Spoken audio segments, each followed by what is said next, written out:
বানাবো বার্গারের জন্য করে চিকেন কিমা নিচ্ছি, স্বাদ মতো লবণ দিচ্ছি, 1 চা চামচ আদা রসুন বাটা দিচ্ছি, কাবাব মশলা একটু, আদা ভাঙা মরিচ, 1 কাপ বেরেস্তা, আমি এখানে একটু টমেটো সস, টেবিল পরিমাণ মতো টমেটো সস, একটা ডিম দিয়ে দিচ্ছি, পাউরুটি নিচ্ছি, এটাকে আমি পানিতে একটু ভিজে নিচ্ছি, নিয়ে এটা ভালো করে ভেঙে নেব।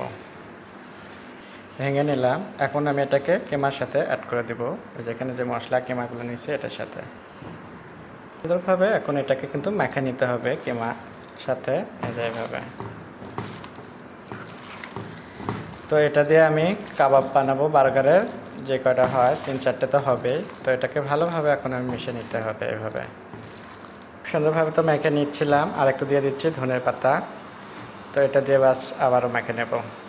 এটাকে আরও ভালো করে মেখে নিলাম আমি, খুব সুন্দর করে, দেখতেই পাচ্ছেন। এটাকে আমি এখন কাবাবের শেপ দিয়ে নিচ্ছি, এটার মধ্যে আমি কাবাবের শেপটা দেবো এভাবে সুন্দর করে। হয়ে গেল আমার কাবাব, বার্গারের কাবাবের শেপ। তো চারটের মধ্যে আমার এখানে 3টা জায়গা নিয়েছে। তো আমি এখন এটাকে একটু পাতলা আর বড় করে নিলাম। তো এটাকে ভাজার সময় একটু কিন্তু ছোট হয়ে আসবে, তারপর আবার একদম পাতলাও না, একটু ইয়ে করে। তো যাই হোক, এটাকে আমি এখন 30 মিনিটের জন্য ফ্রিজে রেখে দেবো। আমি ফ্রিজ থেকে এটাকে বের করলাম। তো আপনাদেরকে দেখাবো পাউরুটি দিয়ে মজাদার বাসায় কীভাবে বানায় বার্গার। তো তাওয়া বসে দিলাম, আর এখানে আমি হালকা করে তেল দিচ্ছি, দেখতেই পাচ্ছেন। বেশি একটা তেল হবে না, চাকা তেলে। আর এখানে আমি কাগজটা সাইড থেকে কেটে নিচ্ছি, কাগজ সহ আমি দিচ্ছি। আপনারা চাইলে কাগজ থেকে আলাদাও করতে পারেন, তবে অয়েল পেপার থেকে হলে সুবিধা হয়, তাহলে কাগজ সহ দিলে সহজেই কাগজটা সরে যায়। তো এই ফাঁকে চিকেনটা আমি ভাজতেছি, আর এই ফাঁকে আমি ব্রেড, শসা, টমেটো এগুলো দেখাচ্ছি। তো এখানে আমি এই ফাঁকে ওটার চিকেনটা হতে হতে কাবাবটা, আর আমি এখানে মেয়োনিজ লাগাচ্ছি, বাট এদিকে আমি সব রেডি রাখতেছি।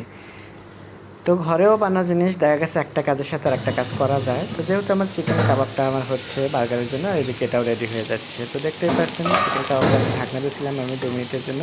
তো ঢাকনাটা তুলে এখন আমি এটাকে উল্টে দিচ্ছি। তো দেখতেই পাচ্ছেন উল্টানোটাও কতটা সহজ হচ্ছে। তো এই সময় আমি এই কাগজগুলো এখন ফয়েলটাকে সুন্দর করে একটু তুলে ফেলাবো।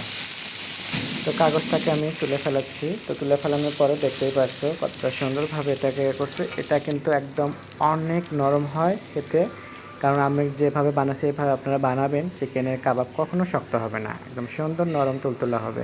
তো আমি গুঁড়ো চিজ দিয়ে দিলাম, আর হলকার এখানে আমি আরেকটা চিজ দিলাম, সরি এটার নামটা আমি জানি না। আর এইদিকে আমি যেটা ব্রেডে মেয়োনিজ লাগিয়ে রাখছিলাম, টমেটো শসা কেটে রাখছিলাম, এটাকে এখন আমি এভাবে বসিয়ে দিচ্ছি, দেখতেই পাচ্ছেন।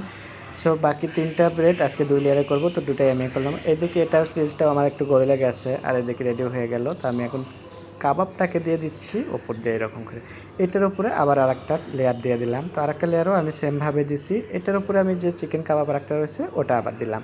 তো আমার এটা আজকে হলো দ্বিতীয় লেয়ারের বার্গার। তো পাউরুটি দিয়ে কিন্তু বানালাম বাসার, একদম কি বলবো আপনাদেরকে, একদম সহজে। এটা কিন্তু বিকেলের নাস্তা হিসেবে বাচ্চাদের কিন্তু একদম মজার একটা নাস্তা। তো হয়ে গেল, আশা করি আপনাদের ভালো লাগবে। আপনাদের ভালো লাগলে স্বাদ ও স্বাদের গল্পের সাথেই থাকবেন, লাইক কমেন্ট শেয়ার করবেন। সবাইকে আমার ভিডিও দেখার জন্য ধন্যবাদ। ভালো লাগলে